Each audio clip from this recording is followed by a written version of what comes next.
Keepers by Jerry Hannell Watts and Felicia Marshall.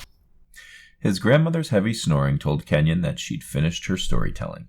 He liked to listen with his eyes closed, so he hadn't realized she was through until the snore. He loved her stories, as familiar to him as if they had been his own. But he knew she got tired quickly since her stroke, so he rose quietly and eased to the kitchen to glance at the clock. "Nearly 4 o'clock, he whispered. He could just make it to the ball field if he left now. His tired old glove lay in his room. Beside the reminder he'd printed in big, bold letters, 90 and 2 Saturdays. He didn't want to forget a present for his grandmother's 90th birthday. Kenyon pounded his cracked glove with his right hand. He didn't have to worry about that yet. He tiptoed to the front door. "Where do you think you're going, boy?" Kenyon's quiet, easy glide to freedom was frozen by his grandmother's words. "To play baseball," he mumbled. "Did you finish your homework?" she demanded. "Mostly finished, little Dolly." From the corner of his eye, he saw the white hair snap around. Kenyon let the door fall shut and turned as his grandmother lit into him. "Mostly? Mostly's not good enough, child. There are some things that can't be done mostly. Can't mostly be dead. You either dead or you're not. Can't mostly be crazy. You either crazy or you're not. And—" "I'll finish," he interrupted. Man, she did take a lot of words to say no. Little Dolly's voice kept on muttering with her list of not and mostlies. But Kenyon opened his history book and shut out her talking. Since his mother died 6 years ago, he and his dad lived with Little Dolly. He still didn't know why she was called Little Dolly. There wasn't much little about her. She was a big-boned woman with great big hands and a great big voice and a great lot of words. Kenyon tried his best to study his history, but he couldn't concentrate on all those long-ago dates and names. His mind was filled up with more important things. Things like Mo Davis's fastball and whether he could hit it today like he did yesterday, clean out of the park. Mo thought he was some kind of pitcher with a real leather glove, but Kenyon didn't mind on days like yesterday, days when Kenyon felt like a hitting machine that could not be denied. That had been a true wallop bat day. By the time Kenyon reached the park diamond, he had to take leftovers on team and position. "It's about time," Mo taunted. "Did you have to help Granny into the sun?" Kenyon's knuckles burned as he clenched his fist tightly. He didn't like to hear Little Dolly spoken of poorly. So much for another wallop bat day, he thought. That evening, Kenyon sat peeling on the front porch while Dolly rested on the swing. "Tell me a story, Little Dolly," he begged. "You tell instead," she answered. "Tell about the stories you read in your history book." "Aw, those are boring." Kenyon pushed the swing gently.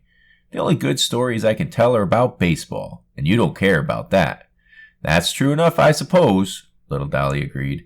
"But a good storyteller can make you care with how she weaves the tale. Of course, I ain't needin' to tell that. Them words are for the keeper." "Keeper?" Kenyon asked. "Yes, keeper. Of stories and legends. My grandma said they had keepers back in Africa for each tribe, but I can't say about that. Can say we've had keepers in our family since always. My great-grandmother Daisy, my grandma Doreen, and me. The keepers hold on to the past until she can pass it on to the next." Little Dolly squinched her dark brown eyes. "Don't know who I'll hand my tales to, though." Her large fingers plucked at the sleeve on her blouse. Kenyon stopped the swing and knelt beside her. "Little Dolly, I'll be the keeper. I love your stories." Her eyes looked deep into his, searching. "Lord, honey, that's nice. But you a boy. I got to find me a girl keeper. You can't be a keeper if you a boy." The next day, Kenyon picked up an old shoebox and carried it to his bed. He slid the top off and dumped the contents onto the quilt. He'd been saving all of his neighborhood chore money to buy something for Little Dolly's 90th birthday. Even if she did drive him crazy about schoolwork, Kenyon thought she was the best. He headed out to see what he could find. Kenyon went to the bakery first. "Hey, Miss Montgomery." The woman behind the counter reached into the glass display case and pulled an oatmeal cookie from the pile. "Oatmeal is good for you in the morning," she said with a wink as she handed the still warm cookie to Kenyon. "What can I do for you?" "I'm trying to figure out what I can get little Dolly for her birthday." Kenyon forced his words around the cookie. "One of the things I was considering was one of your strawberry shortcakes. Little Dolly says no one can come close to touching your cake. Would you make one?" Miss Montgomery smiled gently. "If that's what you want, but they're $15. "Oh, I got that and more," he said, "but I'm just looking today." Kenyon wandered along Main Street, going in and out of shops, talking of ideas for little Dolly with all the shopkeepers, for they all knew his grandmother. The antique store, where she could tell stories about many of the items for sale. The carriage ride place, where little Dolly always delighted the tourists with her tales. The soldiers' cemetery, where she and Kenyon helped the caretaker decorate with flags on holidays. Kenyon was sliding his fingers along the storefronts when he saw, right under his hand, a leather baseball glove. On sale. Real leather. He went in. He tried it on. It fit as if it had been made just for him. He punched it with his fist, and the rich aroma of new leather filled his head. He thought about Mo Davis, and within 5 minutes, that brand new spanking new leather glove slid into a crisp shopping bag. Kenyon ran to the field and tried it out. Mo wasn't around, but there were plenty of other kids to ooh and ah over his purchase. He fielded grounders with it, spit into it, and scratched his name into it with a penknife. And then, when he headed home for lunch, streaked with dust and full of pride, then he remembered little Dolly. Kenyon felt as if he couldn't breathe right.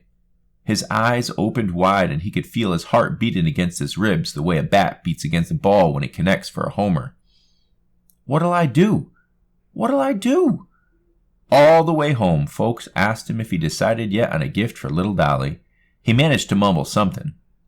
Miss Montgomery looked at that ball glove, and he knew she'd figured it out. When he got asked to a pickup game later, Kenyon said no and went to his room. His dad came in feeling all over Kenyon's head, making him stick out his tongue. "I'm not sick," he told his dad. "You've never said no to a baseball game, son. Never."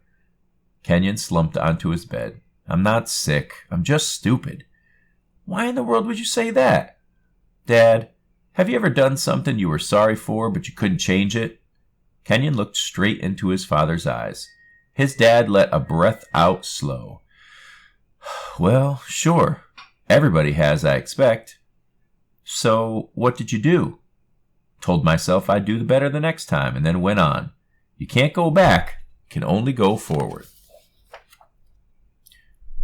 Little Dolly wouldn't be 90 again. He couldn't do better. There wouldn't be a next time. Shoot. He didn't blame little Dolly for not trusting him with her stories. He couldn't even be trusted with money and... the stories. That was it. He could give her something. On little Dolly's birthday, Kenyon and his dad helped her out to the porch. There were 2 presents waiting on the swing. "Oh my," little Dolly gushed. She picked up the smaller present, laughing. "I know what this is," she said. "Every year, Dad got little Dolly a box of assorted chocolates. They were her favorites, and she always hid them so she wouldn't have to share. I'll save these for later." She tucked the box behind her arm and reached for the other gift. As she picked it up, car horns sounded. "Lord Almighty," little Dolly said. "What's happening?" "Happy birthday, Miss Bowles." Shouts came from the street, and suddenly the porch spilled over with people from town. All of the friends little Dolly had made in all her years of living in Lexington. Miss Montgomery strolled up the walk with the biggest strawberry cake ever. "Happy birthday," she said, setting the cake down before little Dolly. "Make a wish and blow out these candles. It isn't every day you turn 90, you know." She reached over and hugged Kenyon. The cake was delicious, and everyone had a good time. "Don't that beat all?" little Dolly said after everyone had left. "Best birthday I've—" Little Dolly stopped as her foot pushed on Kenyon's present. "Well, looks like it ain't over yet," she said. "Hand that box up to me, Kenyon." Little Dolly ripped the paper off as Kenyon shifted from foot to foot. He started apologizing. It's not much, I know. Not like a carriage ride or a strawberry cake." He stopped when he saw her eyes sparkling. She carefully lifted the gift from the box and delicately touched the handmade book.